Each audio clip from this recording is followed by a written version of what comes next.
Hola, hola amigos de País Lobo, Radio Mía, Radio La Mega, Despierta FM y Radio Viva. Soy Rocío Gambra y esto es un nuevo Política Podcast, día miércoles, Juan Carlos Claret. ¿Cómo estás tú? Hola Rocío, gusto en saludarte como cada miércoles y a través tuyo a quienes nos escuchan, particularmente no solo en Osorno, sino también en Río Negro y Puerto Octay. Hay harto tema que conversar, así que estaba Uh, esperando este día.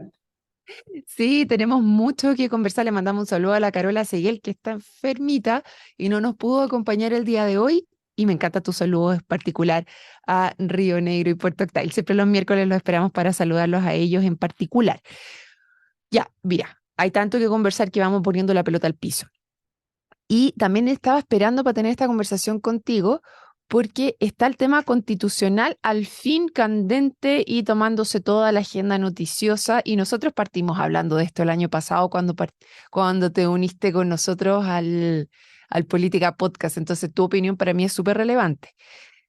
Pero la voy a tirar súper teledirigida porque creo que aquí el tema está en cómo esto se puede revertir y creo, y quiero ver si coincides conmigo, que tiene que ver con que el texto logre dar la sensación al menos de estabilidad al país.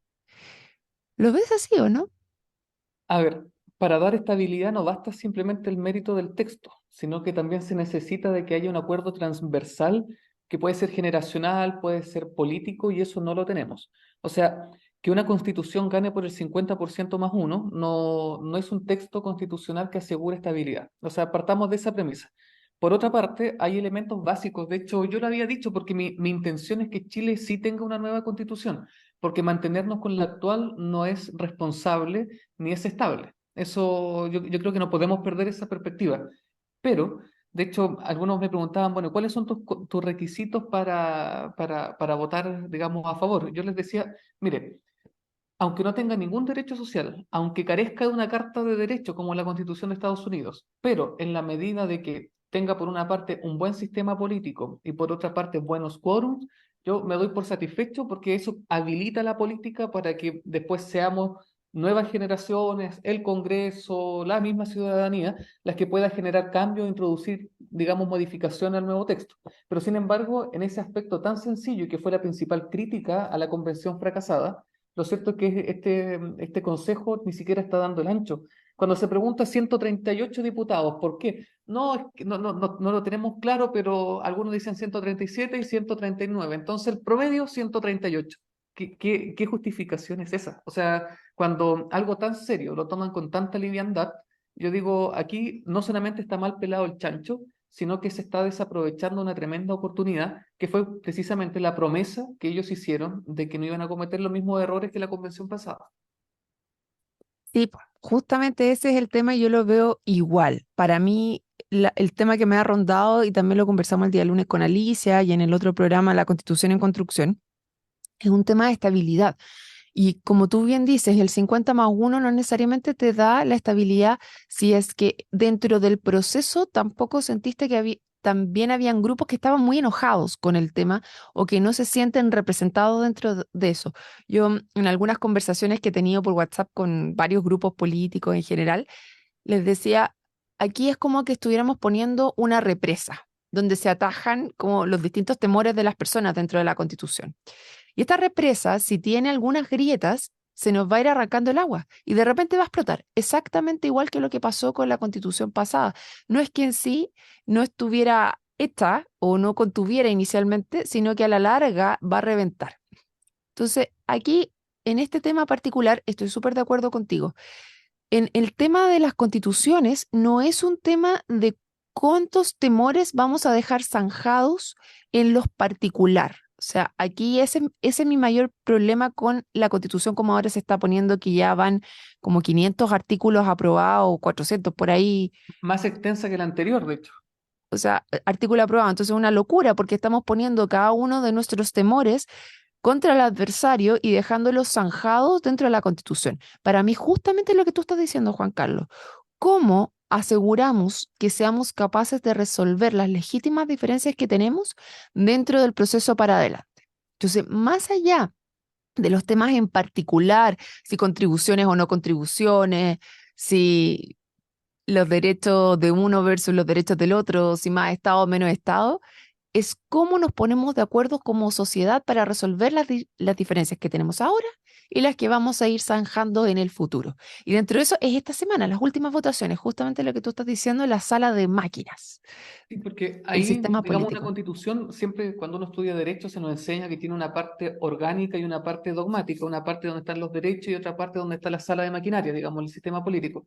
Pero para decirlo de una manera mucho más sencilla, la idea es que una constitución tenga dos cosas. Lo primero, los lugares comunes en los cuales se sustenta la convivencia, es decir, en qué aspectos nosotros estamos de acuerdo. Ya, por ejemplo, estamos de acuerdo en emblemas patrios. Ya, súper. Que Chile es una república. Perfecto. Entonces una constitución recoge en su primera parte eso, que sería como la parte dogmática, es decir, cuáles son los valores que nos unen. Y en segundo lugar, diseñar un sistema que permita resolver pacíficamente las controversias que pueden suceder en el futuro, que pueden estar sucediendo o que aquellas controversias que ni siquiera tal vez hoy día estamos imaginando. Pero lo cierto es que ni lo uno ni lo otro está consiguiendo este texto constitucional. Y eso es grave. ¿Por qué? Porque, vuelvo a insistir, cuando la ciudadanía se arma, como está ocurriendo hoy día, cuando la ciudadanía empieza a hacer justicia por mano propia, cuando la única forma de conseguir cambios, es decir, que la institucionalidad nos pesque ante una necesidad, ante un reclamo, sea a través de la protesta, sea a través de la calle, esa cultura que hemos venido acostumbrándonos desde los últimos 10, 20 años, es precisamente un síntoma de que el sistema político está haciendo agua, como tú bien usaste este ejemplo de la represa. Entonces, a mí me preocupa que hayan grupos que se quieren dar un lujo con tal de volver al texto que tenemos actualmente, cuando precisamente ha sido ese texto el que ha hecho que la política se desconecte de las demandas ciudadanas. No es casualidad que las necesidades de la gente no tengan eco en el Congreso. No es casualidad que mientras la ciudadanía tiene problemas con la inflación, en el Congreso se esté discutiendo el capital político de Evelyn Matei para este proceso constitucional. Esa desconexión no es simplemente porque hay malos políticos o hay malas personas. El tema es que incluso políticos bien intencionados que quieren hacer cambios se enfrentan con una camisa de fuerza, de contención, que es precisamente el sistema constitucional, el sistema político que la Constitución diseña. Y no podemos seguir con un sistema que ha demostrado fracasar.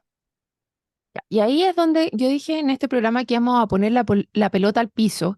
Y si estamos los dos de acuerdo en que el sistema político es el principal problema, vamos viendo qué es lo que hay hasta ahora, igual, y por qué tú señalas que no ha estado a la altura. Entiendo el punto de los 138. A mí también me hizo ruido decir 138 porque en realidad lo que quiero es bajar la cantidad, y ahí es donde me queda la duda, porque bajamos la cantidad, ¿por qué? Porque es impopular tener políticos en este minuto, porque queremos desfragmentación y es la razón que está detrás la que yo no logro entender, porque por un lado se dice que nosotros tenemos la menor cantidad de diputados por número de habitantes, no sé si la menor, pero dentro del ranking no estamos arriba en la cantidad de políticos por número de habitantes en cuanto a densidad. Entonces, ahí yo digo, bueno, si tenemos ese dato, ¿por qué queremos bajarlo? ¿Porque no están haciendo bien su pega o porque no queremos tener fragmentada la política actualmente? ¿Qué? Sí, ahí ocurren, yo creo, dos, tres cosas. Lo primero, concuerdo contigo en que hay un sesgo, tal vez consciente o inconsciente, en los consejeros mayoritarios de la convención y que dice relación con la idea de menos políticos. Estoy de acuerdo con eso. La reducción de los parlamentarios va en esa dirección de decir, ah, no, pues si con menos, ¿para qué queremos tantos políticos? El tema es que tener menos parlamentarios significa al mismo tiempo menor capacidad de representación. Imagínense el distrito 25, que es el distrito desde San Pablo hasta la comuna de Los Muermos, 11 comunas. Es del porte de Suiza, es decir, tenemos el porte de un país europeo. Después nos preguntamos, oye, pues el político nos vino a tocar la puerta una vez en campaña y después no lo vimos más. Pero es que, ¿a qué hora viene? Pues, si no se alcanza a recorrer el distrito, por más que tengan una semana distrital. Si estamos dispuestos a eso, bueno, entonces asumamos las consecuencias y después no nos quejemos de que a los políticos no los vemos. Ese problema lo conversábamos la vez pasada, no recuerdo si contigo o con Héctor, Respecto a qué pasa con los consejeros constitucionales de la región. Bueno, la región es mucho más grande que el distrito y un consejero no alcanza en el tiempo que tiene a recorrer cada una de las comunas. Entonces, ahí tenemos un problema, digamos, práctico que se genera. Por otra parte, los incentivos hoy día en política están puestos institucionalmente para la fragmentación, no para para las grandes alianzas. Y eso es un problema práctico porque tener, ¿cuántos? 17 partidos en el Congreso hace que finalmente no solamente el Ejecutivo, sino también el Congreso mismo se paralice.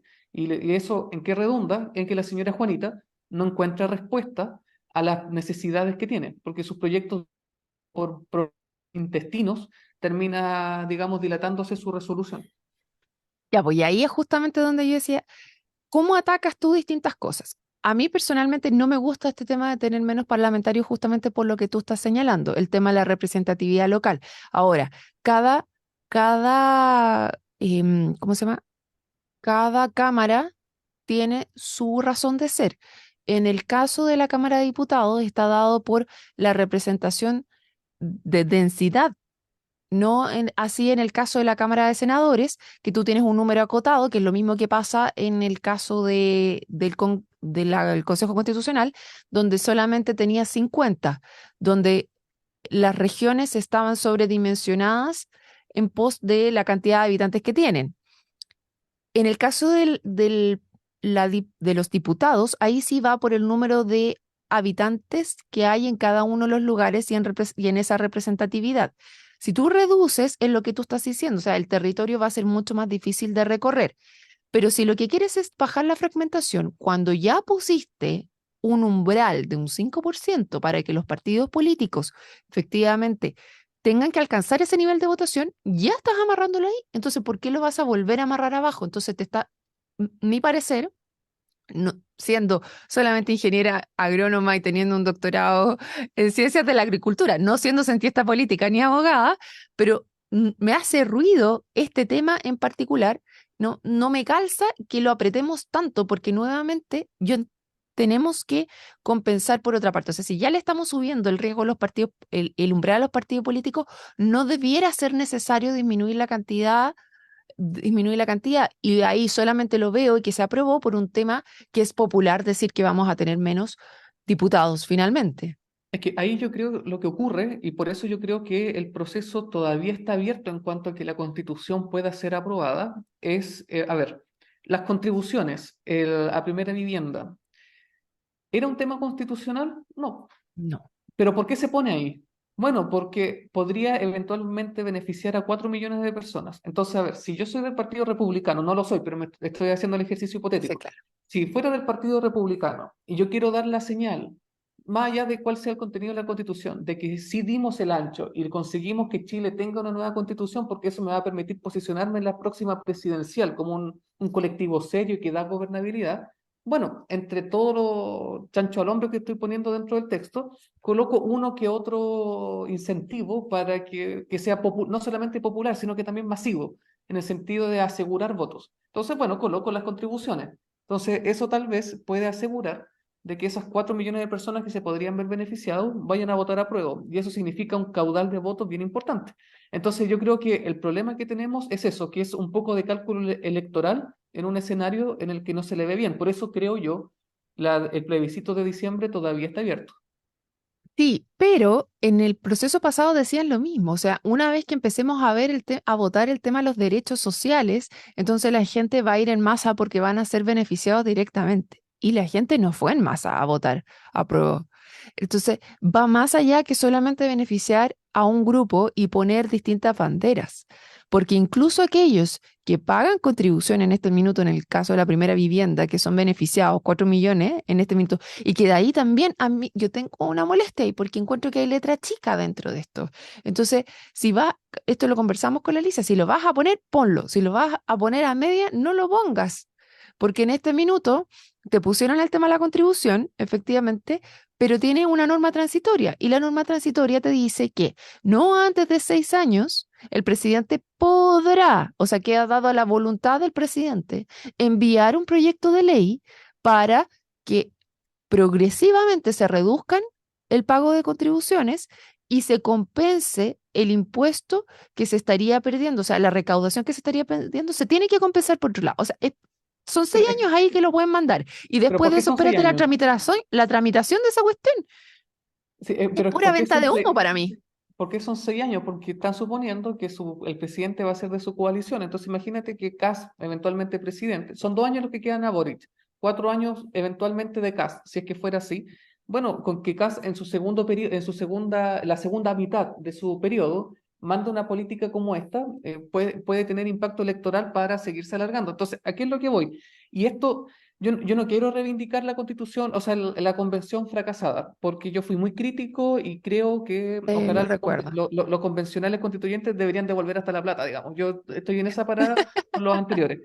Pero sí quiero reconocer una virtud, porque nobleza obliga.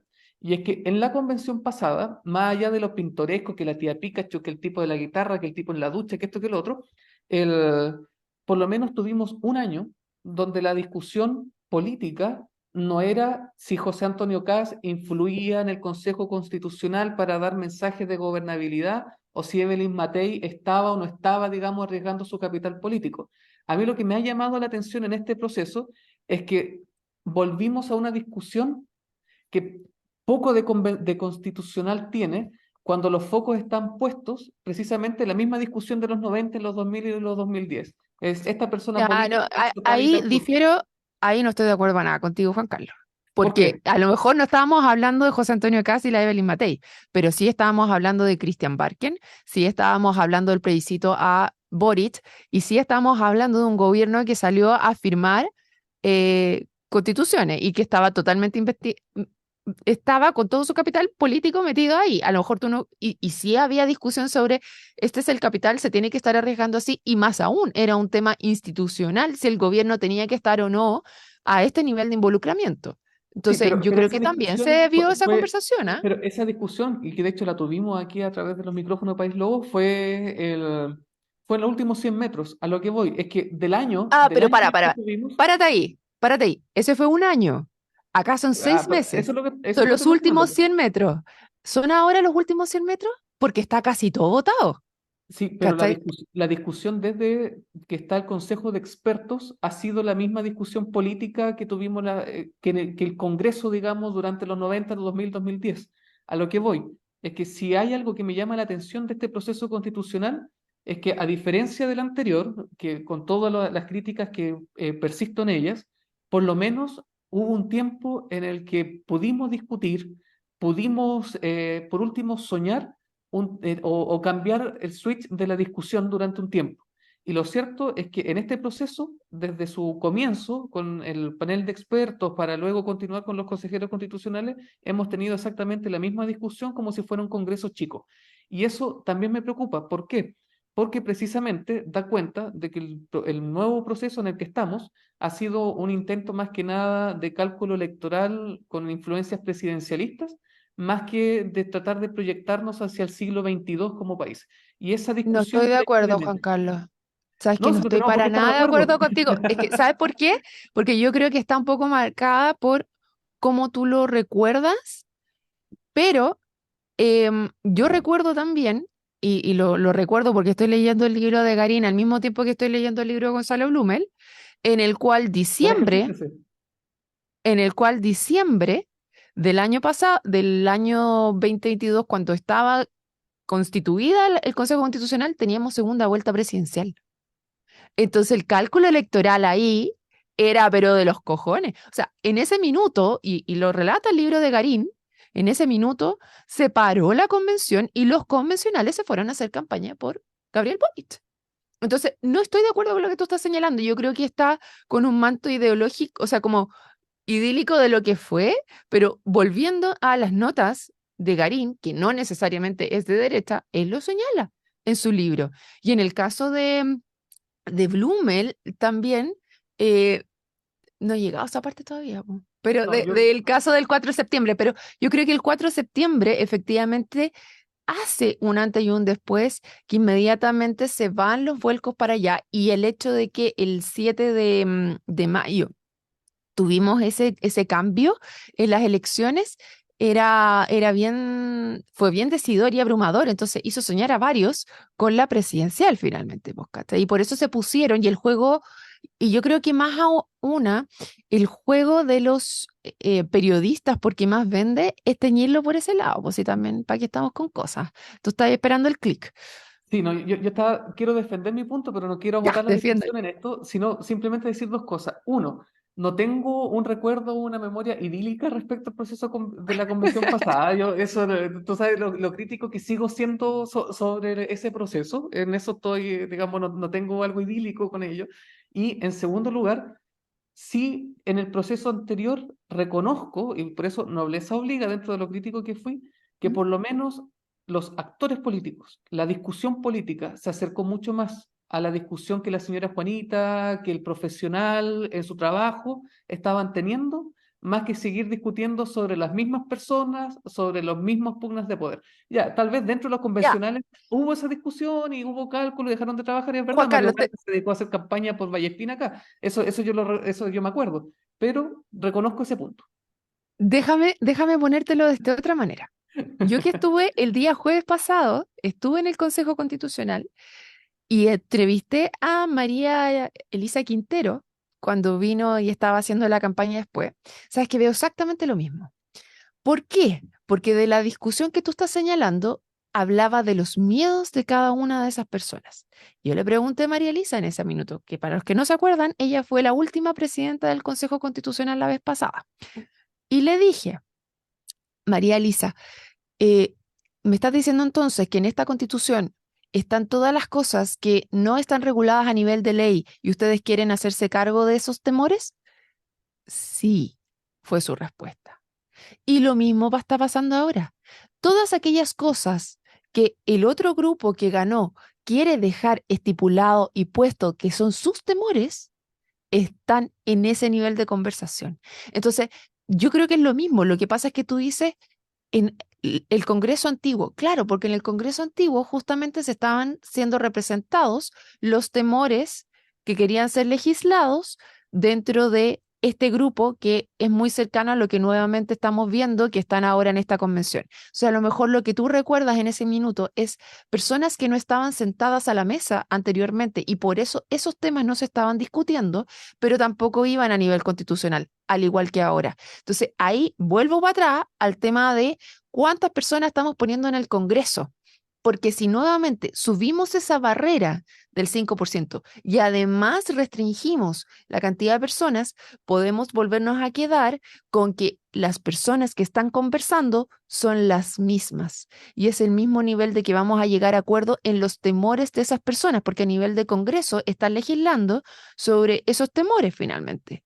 ¿De qué estamos Incluso, de acuerdo en esos temores? incluso no solamente se está constitucionalizando temores, se está también constitucionalizando aspectos que son propios de una ley propia, digamos, electoral. Requisitos, edades, si se renuncia al partido político, si se cede el cupo en el Congreso. Al final son puros detalles que, concuerdo contigo, tienen que ver con la necesidad de que después un gobierno distinto no le vaya a borrar con el codo. Pero eso se llama ingeniería constitucional. Es porque no están entonces comprendiendo cuáles son las técnicas con las cuales se podría habilitar la política y conseguir en otros espacios lo que hoy día están tratando de conseguir por la Constitución. Ya, pues entonces ahí, si nosotros somos conscientes que se están tomando esas decisiones, yo encuentro que efectivamente las constituciones son hijas de sus tiempos. Por lo tanto, tienes que hacer cosas que le hagan sentido y de repente poner cosas que no una constitución per se. ¿Cuál es el tema? Que volvemos al principio de nuevo. Aquí, para dar estabilidad, tenemos que ser conscientes que efectivamente vamos a ser capaces de resolver nuestros problemas, nuestras diferencias en el Congreso y darle espacio a ello. Pero vamos de nuevo. Si tenemos que quedarnos con ese que tú y yo al menos compartimos, es el mayor temor dentro de, de si vamos a ser capaces o no de ponernos de acuerdo, yo ahí sí lo dejaría a nivel constitucional, porque no creo, y realmente aquí estoy hablando de mi propio temor, que finalmente es lo que cada uno de nosotros va a tomar como decisión para aprobar o no este proyecto, Si lo dejamos muy abierto a casos de legisladores, mi temor es que no seamos nunca capaces de ponernos de acuerdo porque los incumbentes están muy metidos en esto. La gracia de las personas que están involucradas ahora dentro de este proceso es que ninguno va a poder tirarse a presidente en 2 años más, ¿cachai? Ni a diputados, ni a senadores, ni nada. Por lo tanto, no tienen ese incentivo. A pesar de que como lote completo el Partido Republicano y ahora también lo que está pasando en Chile, vamos, están con sus dos grandes caballitos de batalla ahí, con sus dos em, paladines enfrentados, que si la elección fuera el domingo, alguno de los dos sería presidente de Chile en este minuto. Entonces, ahí es donde está la madre del cordero para mí, po, Juan Carlos. No sé para Y ti. vuelvo a insistir, el que eso esté ocurriendo, coincidiendo con tu diagnóstico, este problema que hipoteca en gran medida el futuro del país. En qué sentido? De que nos estamos farreando una segunda oportunidad para hacer bien las cosas y que por fin no seamos un caso de subdesarrollo exitoso. Eso es lo que a mí me preocupa. Sí, a mí también. Y bueno, para irnos en buena, a pesar de que ya se nos acabó el tiempo, les entrego unos datos de lo que estaba escuchando que no he podido corroborar, pues le estaba preguntando a la Nancy Carola y no me ha respondido. Es efectivamente desde Convergencia Social, porque escuché ahí que Jerko Lubitich había dado una entrevista en la cual decía que el Partido Republicano se estaba allanando a hacer conversaciones, porque todavía queda otro tema y es el de los expertos. Y si los expertos hacen algunas consideraciones que después vuelven al y son aprobadas en el plebiscito, efectivamente hay espacio todavía para que esto no se vaya al desmadre. Hipotéticamente, si llegara a haber plebiscito, porque si no hay texto acordado, no hay plebiscito. O tal vez, y esa es la discusión que esto lo puso Pepe Out sobre la mesa, pero a Pepe Out le faltó una patita en su interpretación. A no ser que lleguemos a diciembre con el texto de los expertos, con las 12 bases. Así que Lo ahí veo vamos a ver difícil, ¿ah? que... Pero mira, me vuelvo, ya que nombré a Garín, ahora llamo a Gonzalo Blumel, que va a estar este jueves en Osorno y el viernes en Puerto Varas, y me va a tocar presentar el de Osorno. Hay un momento, hubo un minuto en el proceso en el cual se querían sacar los carabineros a la calle y dijeron de nuevo íbamos a tener estado de sitio y en 48 horas le dio el presidente Piñera para revertir eso y en algún minuto las conversaciones se destrabaron y logramos no tener ese quiebre nuevamente. Así que puede que ahora también tengamos un minuto todavía, querido Juan Carlos, en que volvamos a piso, que Ojalá. volvamos de nuevo y sigamos adelante y podamos decir, por fin tenemos una nueva constitución. Ya, Juan Carlos, requete contra. Pasado, le pedimos disculpas a las radios y les mandamos un cariñoso abrazo a todos los que se sumaron hoy y los invitamos mañana a otro Política Podcast. Chao, chao. Chao.